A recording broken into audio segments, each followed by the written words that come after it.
dit oui, il y aura une réforme de l'assurance chômage cette année. Quand ça va bien, on durcit. Quand ça va mal, on assouplit les règles. Mon objectif, c'est pas de m'en prendre à tel individu ou au chômeur. Je crois en un État qui protège. En revanche, je ne crois pas à l'accumulation de dépenses année après année. Notre difficulté, c'est précisément d'accompagner celles et ceux qui sont au chômage vers l'emploi. On enferme le pays dans des mini-jobs et on appauvrit l'ensemble du pays. C'est un investissement social que d'accompagner celles et ceux qui sont dans une situation de chômage. C'est le moment de prendre votre camomille. On parle évidemment de la réforme de l'assurance chômage annoncée par Gabriel Attal sur TF1 mercredi dernier lors de son interview aux 20h. Réforme précisée dès le lendemain par Catherine Vautrin, ministre du Travail. Au moment où nous parlons, la durée d'indemnisation chômage est limitée à 18 mois bien sûr. Gabriel Attal a annoncé qu'il allait falloir faire une nouvelle réforme du chômage qui pourrait avoir pour conséquence de diminuer cette durée, mais pas seulement. Notre difficulté, c'est précisément d'accompagner celles et ceux qui sont au chômage vers l'emploi. Et c'est vraiment la nécessité qui a été annoncée hier par le Premier ministre, qui est de dire, parce qu'on a d'ailleurs une étude de la DARES qui sera rendue en juin et qui donne les premiers éléments, plus vous restez longtemps au chômage, moins vous avez de chances de retrouver un boulot. La DARES est un organisme statistique de l'État français lié au ministère du Travail qui produit des statistiques précisément sur le travail et l'emploi. Là, Catherine Vautrin nous cite une étude de la DARES à paraître en juin. C'est tout à fait contestable de citer une étude qui n'est pas sortie. Il y a déjà un vrai problème d'honnêteté dans le débat public, c'est-à-dire qu'elle nous cite une source qu'on ne peut pas consulter. Source, croyez-moi, j'ai raison. Mais c'est que le début. Lors de la dernière réforme en 2019, plus d'1 million de chômeurs ont vu leur indemnité chômage baisser de 10%. Alors oui, il y a eu des retours à l'emploi plus rapides, mais pour des contrats courts, moins bien rémunérés. C'est pas un problème ça. Vous faites allusion à une étude qui est la première partie de l'étude puisque le fonds sera rendu en juin. Donc moi, j'ai pas pour habitude d'aller donner tous les résultats quand j'ai pas tous les chiffres. Tiens donc, c'est pas exactement ce qu'elle a fait 20 secondes plus tôt. 1 minute 45, on est déjà face à une argumentation qu'on peut désormais qualifier de déloyale. La difficulté, et là aussi les chiffres le démontrent, c'est que si vous êtes longtemps au chômage, vous perdez votre employabilité. C'est précisément les chiffres qu'elle a dit qu'elle allait pas les commenter parce que l'étude n'est pas publiée. C'est quand ça l'arrange. C'est l'étude de Schrödinger. Tout comme le chat de Schrödinger qui est à la fois mort et vivant. Elle vient d'imaginer l'étude quantique, l'étude de Schrödinger qui est à la fois commentable et pas commentable. Pile je gagne, face tu perds. C'est pratique quand même d'être ministre, hein. En fait là ce que dit Catherine Vautrin c'est l'assurance chômage qui crée des chômeurs. Alors qu'on pourrait tout à fait retourner l'argument en disant c'est parce qu'il y a des chômeurs que nous avons besoin d'une assurance chômage. Quelque part... Alors ça, généralement, c'est mauvais signe. Si on regarde les choses d'une certaine perspective comme ça, à 45 degrés, que je cligne d'un œil et que j'ai pris des champignons hallucinogènes le matin, quelque part... C'est un investissement social que d'accompagner celles et ceux qui sont dans une situation de chômage parce que c'est leur permettre de rebondir. Réduire l'assurance chômage, c'est dans l'intérêt des chômeurs. C'est seulement quelque part. Partout ailleurs, c'est juste une dégueulasserie. C'est juste une bombe sociale. Partout ailleurs, c'est vraiment juste taper encore et toujours sur les plus faibles. Ça, c'est partout ailleurs. Mais quelque part, ça va. Plus 11 milliards, donc un régime excédentaire. Un régime qui est... Et pourquoi le régime est excédentaire? Parce que le fondement de l'assurance chômage, c'est de participer évidemment à l'indemnisation de celles et ceux qui sont au chômage, premier point. L'assurance chômage est excédentaire. Les employés et les employeurs cotisent plus que ce que le chômage coûte. Il n'y a déjà pas de problème de chômage en termes de finances publiques. Donc là, ce que dit Catherine Vautrin, c'est oui, mais c'est tant mieux parce que du coup, ça fait de l'argent à investir dans la formation. Pourquoi pas? Mais il faut bien retenir qu'aujourd'hui, l'assurance chômage est déjà excédentaire. Elle ne coûte pas d'argent. Au contraire, elle finance déjà les politiques publiques de formation. Ce qui fixe le cadre de l'accord correspondait à la situation économique de septembre 23. Il ne vous a pas échappé que la situation économique de mars 24 n'est pas la même. Donc l'accord qui a été signé en décembre dernier, il est caduc? Il n'est pas caduc, il ne correspond pas à la situation économique. La preuve, on vient de voir l'exécution 23 avec un déficit de plus de 15 milliards d'euros. Surprise! Le problème, c'est le déficit de 15 milliards d'euros. Bah, je comprends pas, je croyais que la réforme du chômage, c'était dans l'intérêt des chômeurs. Et là, elle nous explique que cette réforme est nécessaire aujourd'hui parce qu'il y a un déficit de 15 milliards d'euros. Je croyais que l'assurance chômage était excédentaire et que c'est pas l'assurance chômage qui coûtait de l'argent, je comprends plus. Effectivement, il y a 10 minutes, elle disait que c'était pas pour faire des économies, mais alors Alors pourquoi est-ce qu'elle mentionne ça? Pourquoi est-ce que cet élément a de l'importance? Ne serait-ce pas là un dévoilement? Si vous êtes énervé, asseyez-vous bien, faites-vous une petite tisane, je vous conseille la camomille. Une camomille?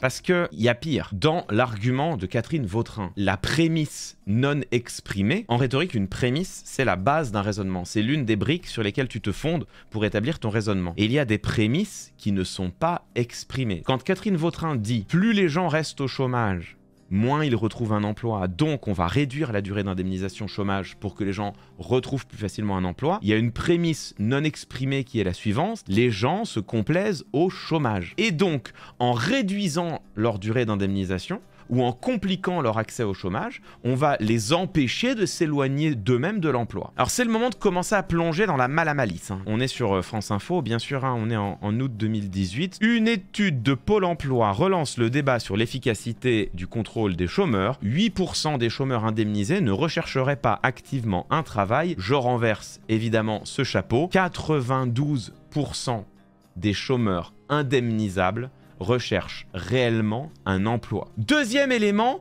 que je sors de ma malice, cette étude de la DARES. Vous vous souvenez la DARES? La DARES, c'est un institut statistique sur lequel s'appuie la ministre du Travail elle-même, même en cas d'indemnisation. Les calculs semblent loin de l'optimisation financière. Donc les chômeurs ne font pas de calcul d'optimisation financière. Hormis quelques cas particuliers, personne n'a refusé un emploi du fait de l'indemnisation. Parmi les enquêtés indemnisés, la notion de droit rechargeable pour prolonger la durée d'indemnisation semble bien intégrée, les incitant plutôt à reprendre un emploi lorsqu'ils en ont la possibilité. D'une étude de la DARES centrée sur les contrats courts, est-ce qu'on peut vraiment tirer des conclusions plus générales? Je vous propose que nous lisions ensemble cette tribune publiée dans Le Monde en septembre 2022. Tribune écrite par Justin Bernard, spécialiste des politiques sociales, Clément Carbonnier, économiste, Claire Vives, sociologue, c'est-à-dire 3 chercheurs. Les études, aussi bien que les exemples étrangers, nous montre en effet que la diminution des salaires est la principale conséquence des réformes réduisant l'indemnisation des chômeurs. Réduire le montant ou la durée des allocations chômage n'améliore pas le niveau global de l'emploi, mais peut conduire des salariés à accepter un emploi moins bien rémunéré, moins conforme à leur qualification, à temps partiel ou aux conditions de travail dégradé. Là, notre malice, elle est quand même un peu embêtante pour le gouvernement, n'est-ce pas? Puisque eux nous expliquent que ce qui est essentiel, c'est que les gens retrouvent un emploi, et pour que les gens retrouvent un emploi, on va durcir l'assurance chômage. Manque de peau, aucune étude ne leur donne raison. Je n'en ai pas fini avec ma malice. Catherine Vautrin nous dit on fait une réforme du chômage parce que le contexte économique le nécessite. Il ne vous aura pas échappé que nous sommes dans un contexte de déficit public. On pourrait ajouter, il ne nous aura pas échappé qu'on est dans un contexte de remontée du chômage, remontée assez nette entre 2022 et 2023, remontée qui devrait se poursuivre. C'est le moment de ressortir de notre mal une petite archive malicieuse. Écoutez ce que disait Olivier Dussopt en novembre 2022. Attention, c'est le moment de prendre votre camomille. En 2017, le taux de chômage était à 9,5%. Depuis, il a baissé, nous sommes à 7,3%. Avec un taux de chômage qui a baissé certes, mais qui reste parmi les plus élevés d'Europe. Ils étaient à l'époque à 7,3%, on est remonté à 7,5%. Encore une fois, la situation de l'emploi s'est aggravée. Parmi les leviers que nous actionnons, il y a cette réforme de l'assurance chômage qui est conforme à ce que le président de la République avait dit. En gros, quand ça va bien, on durcit, quand ça va mal, on assouplit les règles. Ah! Quand ça va bien, on durcit l'assurance chômage. Quand ça va mal, on assouplit les règles. Tiens donc! La justification du gouvernement, c'était de dire, puisque l'emploi va mieux, on n'a pas besoin de garder les gens au chômage aussi longtemps et on va réduire la durée d'indemnisation chômage de 24 mois à 18 mois. Mais l'argument, c'était, parce que la situation de l'emploi va mieux, nous réduisons la durée d'indemnisation. Si le chômage augmente, s'il revient à 9%, ou s'il augmente très rapidement, c'est-à-dire de 0,8 points en un trimestre, c'est le deuxième critère, nous repasserions dans une situation non pas dégradée, mais finalement assez normale, avec des droits qui seraient rétablis. Il l'a dit de manière explicite, incontestable, si le chômage réaugmente rapidement, nous repasserions dans une situation normale, c'est-à-dire 24 mois d'indemnisation. C'était il y a moins de 2 ans. Olivier Dussopt, ministre du Travail,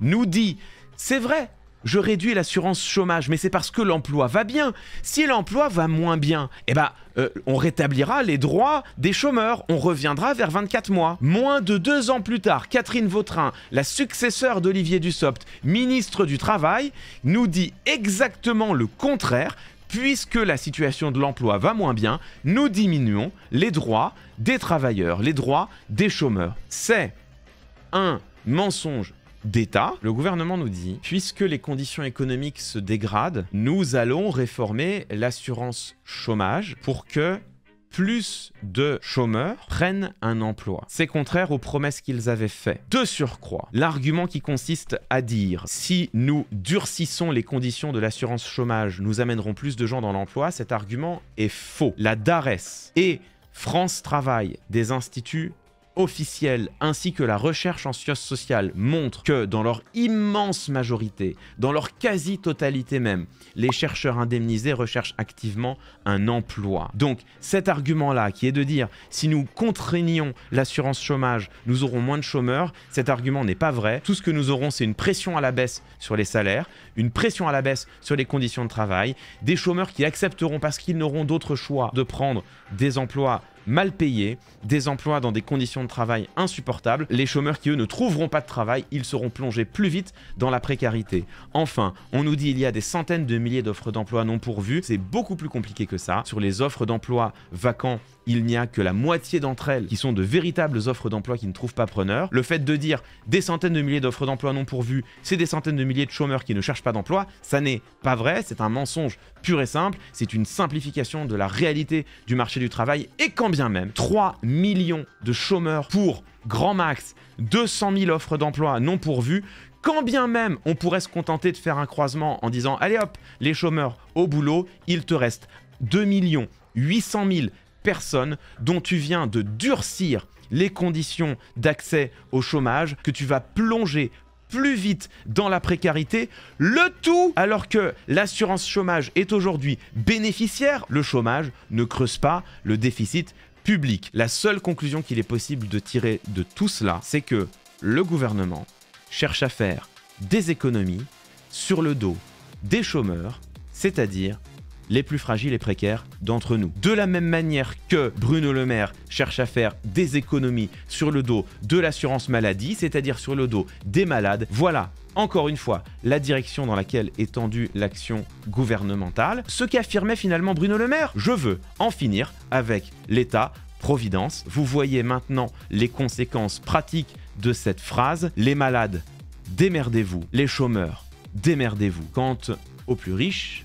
aux plus possédants, aux plus favorisés, profitez les amis, profitez.